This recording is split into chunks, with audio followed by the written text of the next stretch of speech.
Hello dear students, in today's video we are going to start the new concept, that is Niels Bohr's atomic model. In previous video we have seen different types of atomic model, that is Dalton's atomic models, Rutherford's atomic model, Thomson's atomic model, isn't it? Students, मला एक गोष्ट तुम्हाला अजूनही एक remind करून द्यायची आहे. आपण जे ह्याच्या आधीच्या लेक्चर्समध्ये बघितली होती ती and that is difference between atom, molecule and compound. Okay, मला काही स्टुडंट्सनी क्वेरी विचारलेली होती रिगार्डिंग धिस. सो एक तो पार्ट मी थोडासा परत एकदा तुमचा जो आहे तो कव्हर करूयात. एक्झाम्पल घेऊ आपण इथे हायड्रोजनचं. जेव्हा हायड्रोजन आपण ॲटम या फॉर्ममध्ये कन्सिडर करतो then we write this like this. Okay, hydrogen atom जेव्हा आपण कन्सिडर करतो it is written as this. It is hydrogen atom. whenever we write like H2, this is hydrogen molecule. आपण काय बघितलेलं होतं, whenever two or more atoms combine they form a molecule. Okay, आता इथे hydrogen atom, दोन hydrogen atom आहेत आणि ते कंबाईन झालेत chemically and they have formed H2 molecule. आता नेक्स्ट कन्सेप्ट होती दॅट इज कंपाऊंड आणि त्यासाठी आपण एक्झाम्पल बघू H2O म्हणजेच वॉटरचं. So it is molecule also and compound also. Okay, हा मोलेक्यूल या अर्थानं कारण to or more than two atoms जे आहेत ते कंबाईन झालेत आणि त्यांच्यापासून हे कंपाऊंड किंवा त्यालाच मोलेक्यूल फॉर्म झाला आहे. Okay, but here in case of H2 हा फक्त मोलेक्यूल तुम्ही कन्सिडर करू शकता किंवा त्याला देखील तुम्ही कंपाऊंड नाही म्हणू शकणार. का? कारण जेव्हा आपण कंपाऊंड असा वर्ड स्पेसिफिकली यूज करतो तिथे two different types of atoms हे कंबाईन झालेले असतात. इथे H2च्या फॉर्म केसमध्ये किंवा H2 असेल N2, O2 या टाईपचे जे मोलिक्युल्स आहेत त्याच्यामध्ये सिंगल टाईप ऑफ ॲटम्स हे कंबाईन झाले. सो एक ही गोष्ट तुमच्या लक्षात आली की सगळेच कंपाऊंड्स हे मोलिक्युल्स असतात बट सगळे मोलिक्युल्स हे कंपाऊंड नसतात. नॉर्मली जेव्हा आपण कंपाऊंड असं कन्सिडर करतो तर तिथे काय एक्सपेक्टेड असतं, there should be present more than two types of atoms. दोन किंवा त्यापेक्षा जास्त प्रकारचे ॲटम्स केमिकली कंबाईन होतात आणि मग जे फॉर्म होतं ते compound. Whereas either two or more than to किंवा एकाच टाईपचे दोन ॲटम्स या केसमध्ये जसे आहेत तसे जर कंबाईन झाले तर त्याला आपण मोलिक्यूल म्हणू शकतो. सो हे कंपाऊंड पण म्हणू शकता किंवा मोलिक्यूल पण म्हणू शकता. But here in this case H2 असेल किंवा O2 असेल, N2 असेल, ह्यांना सगळ्यांना तुम्ही कंपाऊंड नाही म्हणणार, मोलिक्यूल म्हणणार. सो हा एक क्वेरी आलेली होती म्हणून तुम्हाला मी हे क्लिअर केलं. आता आपण आजच्या पॉईंटकडे वळूयात, that is Niels Bohr atomic model. According to this atomic model, बघा आपण जे लास्ट टाइम बघितलेलं होतं रुदरफोर्ड्स ॲटॉमिक मॉडेल, त्याचा एक ड्रॉबॅक बघितलेला होता की it was unable to describe why an atom is particularly stable. Stability of atom जी आहे ती का आहे हे रुदरफोर्डच्या मॉडेल थ्रू आपल्याला क्लिअर झालेलं नव्हतं आणि तो जो ड्रॉबॅक आहे तो ह्या नील्स बोरच्या मॉडेलमध्ये रिमूव्ह झालेला आहे. He has explained about the stability of particular atom. आता हे ॲटॉमिक स्ट्रक्चर काय आहे according to this Bohr's model आपण बघूया. जेव्हा तुम्हाला डायग्रॅम विचारली जाईल तर तुम्ही ह्या पद्धतीनं जशी मी आता दाखवते तशी डायग्रॅम दाखवायची, in which there is positively charged particle which is present at the center of atom and around this positively charged part there is revolving negatively charged part किंवा ज्याला आपण इलेक्ट्रॉन्स असं म्हणतो. Okay, these electrons are revolving around the nucleus in specific orbits. Orbits माहिती आहेत ना तुम्हाला, जसे आपले प्लॅनेट्स असतात, they are revolving around the sun in specific orbit.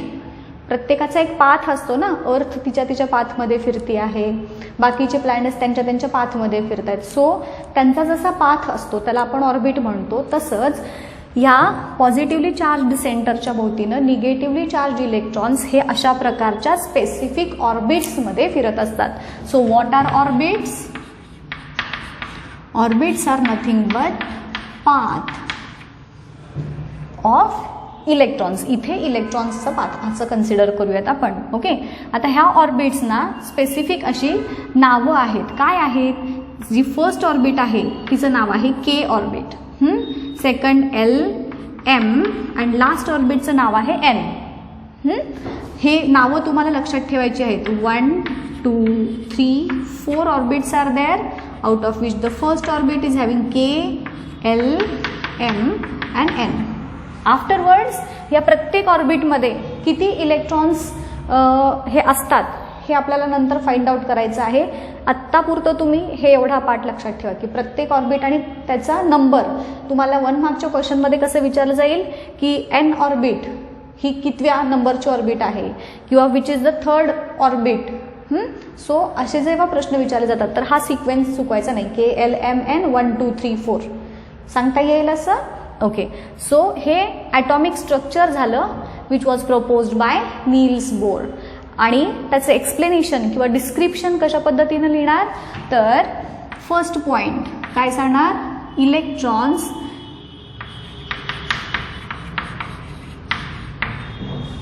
revolve around the nucleus which are present in specific orbits. आता एक लक्षात घ्या स्टुडंट्स, ही जे प्रत्येक ऑर्बिटमध्ये असणारे इलेक्ट्रॉन्स जे आहेत त्यांची एनर्जी लेवल ही डिफरंट असते.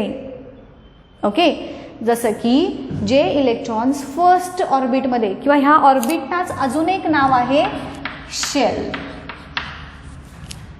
ऑर्बिट्स किंवा त्यालाच शेल असं म्हटलं जातं. दोन्हीचं हे सेम मिनिंग आहे. आता जे इलेक्ट्रॉन्स फर्स्ट ऑर्बिटमध्ये आहेत दे are having least amount of energy. आणि जसं जसं तुम्ही पुढच्या ऑर्बिटमध्ये जाताय त्या इलेक्ट्रॉन्समध्ये हाय एनर्जी ही प्रेझेंट असते. म्हणजेच सगळ्यात जास्त अमाऊंट ऑफ एनर्जी कोणत्या ऑर्बिटच्या इलेक्ट्रॉन्समध्ये, एन ऑर्बिटच्या. सगळ्यात कमी एनर्जी के ऑर्बिटमध्ये असणाऱ्या इलेक्ट्रॉन्सची. आलं लक्षात. आता बघा, मी जसं तुम्हाला सांगितलं हे इलेक्ट्रॉन्स हे ऑर्बिटमध्ये प्रेझेंट आहेत. आता या इलेक्ट्रॉनच्या एनर्जी लेवलवरती डिपेंड करतं की कधी कधी काय होतं बघा, whenever if any specific electron absorbs energy त्याची जेव्हा जास्त असते energy level, that time that particular electron can jump from one orbit to another orbit.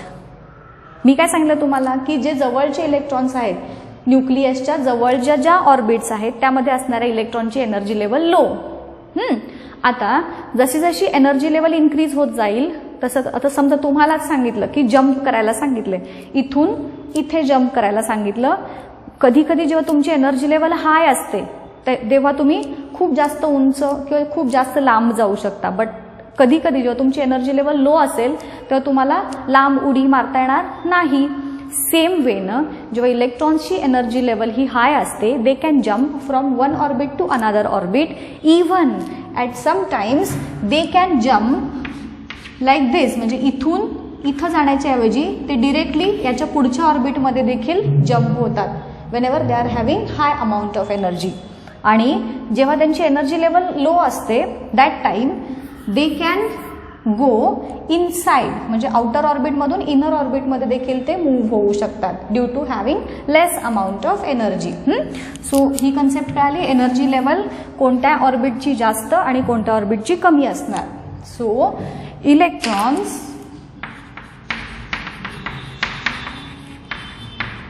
Absorb energy आणि मग ते मूव्ह होतात टू आउटर ऑर्बिट.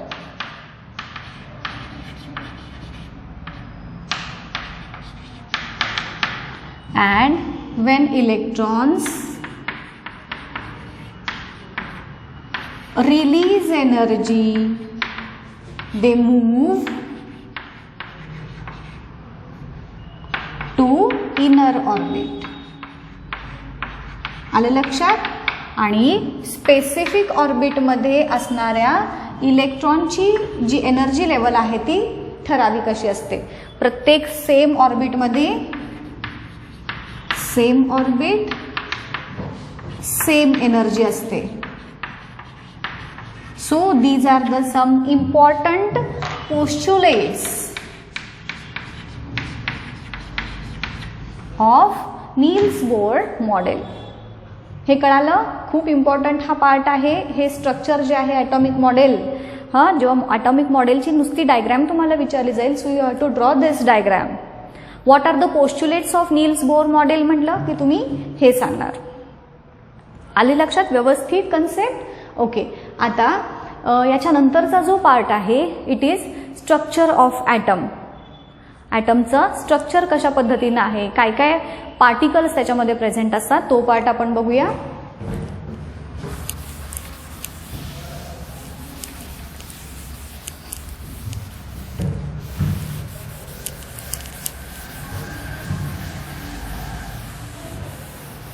जसं की तुम्हाला माहिती आहे ॲटमचे काय काय पार्टिकल्स असतात.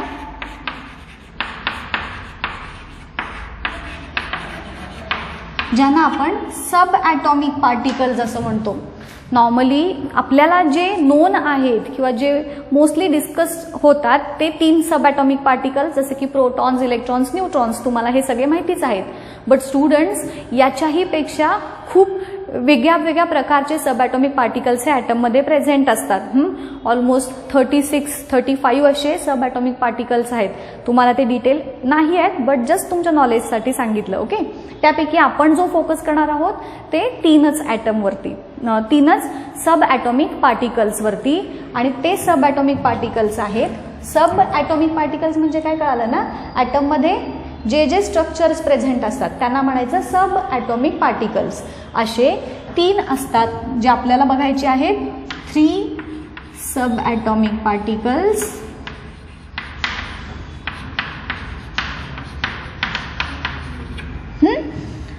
प्रोटॉन्स, इलेक्ट्रॉन्स आणि न्यूट्रॉन्स. आता हे जनरली तुम्हाला माहिती असतं, प्रोटॉन्स पॉझिटिव्ह चार्ज असतो, इलेक्ट्रॉन्स निगेटिव्ह चार्ज असतो, न्यूट्रॉन्स न्यूट्रल असतात वगैरे वगैरे. ओके. सो हे जे सब ॲटॉमिक पार्टिकल्स आहेत ते डायग्रॅमॅटिकली जर आपल्याला दाखवायचे असतील तर आपण कसं दाखवणार? सेंटर, ॲटमच्या सेंटरमध्ये जे प्रेझेंट असतात these are protons and neutrons. Okay. आता बघा, हेच आपण अजून थोड्या वेगळ्या वेनं पण लिहू शकतो. हे जे 3 पार्टिकल्स आहेत ना, तर ते ज्या रिजनमध्ये प्रेझेंट आहेत त्याच्यानुसार बघा ॲटमचे 2 पार्ट्स बघूयात आपण. हां, 2 पार्ट्स ऑफ ॲटम. त्यातला पहिला जो पार्ट आहे न्यूक्लियसचा. त्या न्यूक्लियसमध्ये कोण कोण प्रेझेंट असतात? Protons and neutrons. आणि हे दोन्ही स्ट्रक्चर्स न्यूक्लियसमध्ये प्रेझेंट आहेत. Hence these both are called as nucleons. 1 मार्क्ससाठी लक्षात राहील. न्यूक्लियसमध्ये प्रेझेंट आहेत म्हणून त्यांना न्यूक्लियॉन्स म्हणायचं. कोणाला न्यूक्लियॉन्स म्हणायचं? प्रोटॉन्स आणि न्यूट्रॉन्सना. आणि जो दुसरा ॲटमचा जो पार्ट आहे it is extra nuclear part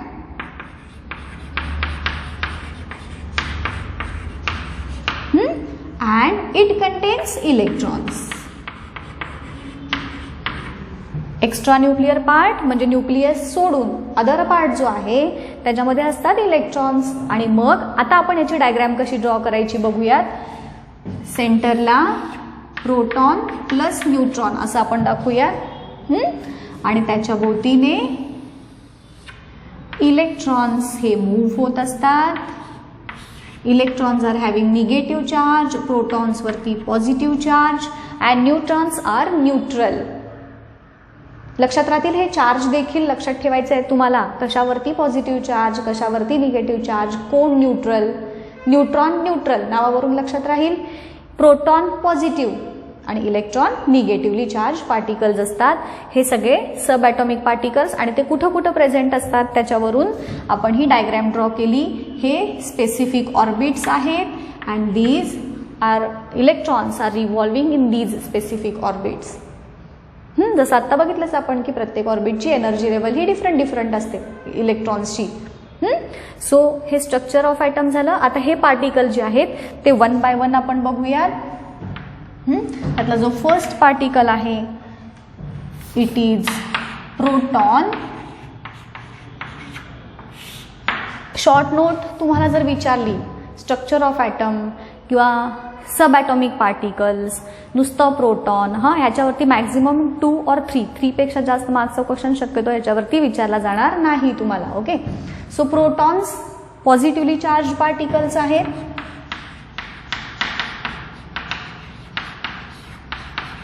आता बघा स्टुडंट्स, चार्ज आपण याच्या आधी बघितलेला आहे, चार्ज याच्यानंतर देखील येणार आहे. नॉर्मली आपण चार्ज जो असतो कुलोममध्ये एक्सप्रेस करतो, इजंट इट. याच्या आधीच्या चॅप्टरमध्ये आपण बघितलेलं होतं इलेक्ट्रिक करंट जेव्हा शिकलो तेव्हा. आणि आता इथे देखील हा पॉझिटिव्ह चार्ज आहे आणि हा चार्ज देखील आपण कुलोममध्ये मोजू शकतो. सो हा जो आता मी तुम्हाला सांगते प्रोटॉनवरती असणारा चार्ज, तो 1 इलेमेंटल चार्ज किंवा इलेमेंटरी किंवा इलेक्ट्रोस्टॅटिक असे कोणताही तुम्ही म्हणू शकता. सो हा जो प्रोटॉनवरचा चार्ज आहे तो 1 इलेमेंटरी किंवा इलेमेंटल चार्ज किंवा तोच आपण 1+1 असं देखील लिहितात. +1 किंवा +E+1E. सो ह्या ईचा अर्थ काय? Elemental charge, elementary charge, electrostatic charge असं तुम्ही म्हणू शकता. वाचायचं कसं कळाला? हा प्रत्येक प्रोटॉनवरती एवढा चार्ज असतो आणि हा जो इलेमेंटरी चार्ज आहे त्याचा किती असतो? ह्या प्रत्येक 1E चा जो चार्ज आहे it is equal to how many coulomb? तर बघा, it is equal to 1.6 × 10⁻⁻19 coulomb. 1 मार्क्ससाठी हे तुम्हाला लक्षात ठेवायचं आहे. 1 इलेमेंटल चार्ज जो आहे तो किती आहे? 1.6 × 10⁻⁹ कुलोम. ओके, एवढाच चार्ज हा इलेक्ट्रॉन्स वरती देखील असतो. जेवढा चार्ज प्रोटॉनचा तेवढा चार्ज इलेक्ट्रॉनचा आणि दोन्ही चार्जेस हे इक्वल अमाऊंटचे असतात आणि म्हणून ॲटम हा न्यूट्रल असतो. ओके, चार्जेस तर आहेत but still as a whole atom जर आपण कन्सिडर केला इट इज न्यूट्रल. एक्झाममध्ये तुम्हाला सायंटिफिक रिझनसाठी क्वेश्चन विचारला जातो की in spite of having charges why an atom is considered as electrically neutral. So तुम्ही तिथे सांगणार की proton is having positive charge, एवढा चार्ज आहे त्याच्यावरती. Electrons are having negative charge and as the number of protons are equal to number of electrons, charges पण equal झाले and hence an atom is neutral. Okay, got it. नाव हा जो मास आहे प्रोटॉनचं मास एक तुम्हाला विचारलं जातं 1 मार्क्ससाठी. Mass of proton is 1 dalton. हा जो यू आहे ना तर त्याचं 1U असं म्हणायचं नाही. ह्याचा उच्चार करताना 1 डाल्टन असा करायचा. लक्षात राहील, 1U असं लिहिताना लिहायचं आणि उच्चार करताना काय करायचं? 1 डाल्टन. सो मास जे आहे ते प्रोटॉनचं हे 1 डाल्टन एवढं आहे आणि mass of proton is equal to mass of neutron. दोघांचं मास हे अप्रॉक्सिमेटली म्हणजे ऑलमोस्ट इक्वल असतं. जेवढं मास प्रोटॉनचं तेवढंच मास हे न्यूट्रॉनचं असतं. सो ही झाली बेसिक इन्फॉर्मेशन रिगार्डिंग प्रोटॉन. लक्षात राहील का? हा चार्ज आहे प्रोटॉनवरचा. Charge of proton is equal to charge of electron. काय काय इक्वल आहे हे गोंधळ करू नका. Charge of P equal to charge of electron. दोघांचे चार्जेस इक्वल आहेत. कुणाकुणाचे? प्रोटॉन आणि इलेक्ट्रॉनचे चार्ज इक्वल आणि प्रोटॉन आणि न्यूट्रॉनचं मास इक्वल.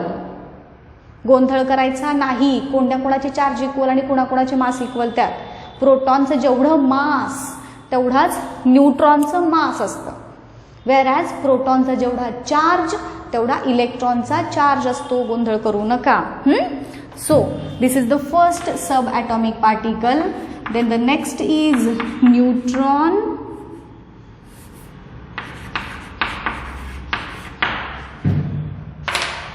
नावाप्रमाणेच it is not having any charge or it is having zero charge. It is having no charge किंवा chargeless particle which is present along with protons in the nucleus of atom. Proton plus neutron हे दोन्ही present असतात in the nucleus. आणि जसं मी तुम्हाला सांगितलं, its mass equal to mass of proton. Proton आपण P ह्या सिम्बॉलनं दाखवतो. Proton is denoted as P किंवा P प्लस. न्यूट्रॉन आपण N न दाखवतो आणि इलेक्ट्रॉन्स आपण बघूयातच. सो मास ऑफ प्रोटॉन जेवढं आहे तेवढंच न्यूट्रॉनचं मास म्हणजे किती? 1 डाल्टन. हे 1 मार्क्ससाठी लक्षात ठेवा. त्याच्यावरती चार्ज तर नाहीच. ओके, सो एवढी इन्फॉर्मेशन याची सफिशियंट आहे. हे जे आहे दोघांचे मासेस जर तुम्ही कम्पेअर केले तर इलेक्ट्रॉनचं मास ह्या दोघांच्या मासेसच्या तुलनेत खूप निग्लिजिबल असतं. आता बघूयात आपला next particle, that is electron, ज्याला आपण -E असा डिनोट करतो. इलेक्ट्रॉन्स मायनस लिहायचा, E लिहायचा, त्याच्यावरती मायनस चार्ज दाखवायचा. जसं तुम्हाला सांगितलं, हे दोन्ही चार्जेस हे सेम आहेत. याच्यावरती फक्त पॉझिटिव्ह चार्ज आणि ह्याच्यावरती तोच निगेटिव्ह चार्ज असणार. इथे +1 लिहिलं तसं इथे -1E लिहिणार तुम्ही.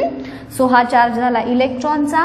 आता बघा, ह्याचं जे मास असतं इलेक्ट्रॉनचं, it is almost 1800 times less than mass of protons. than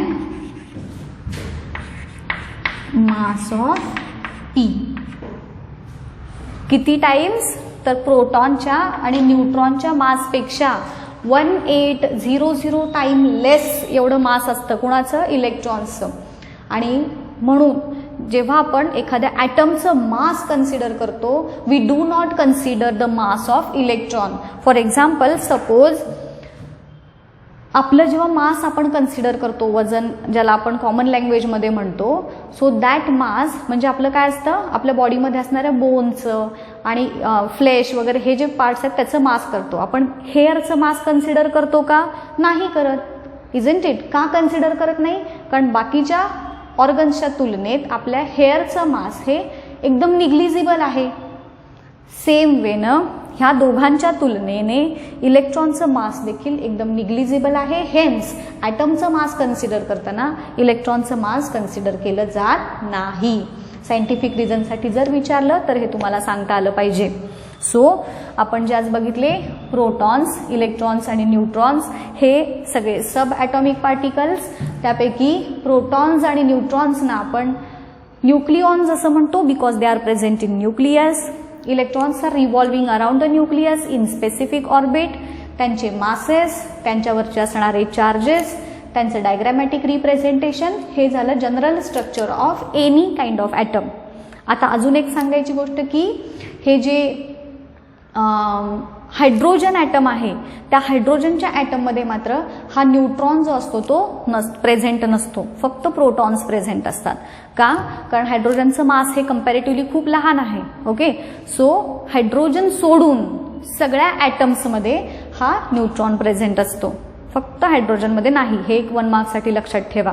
okay, so आजच्या लेक्चरमध्ये आपण इथेच थांबूयात. याच्या पुढच्या पार्टमध्ये आपण ॲटॉमिक नंबर, ॲटॉमिक मास ह्या कन्सेप्ट ज्या आहेत त्या बघायच्या आहेत.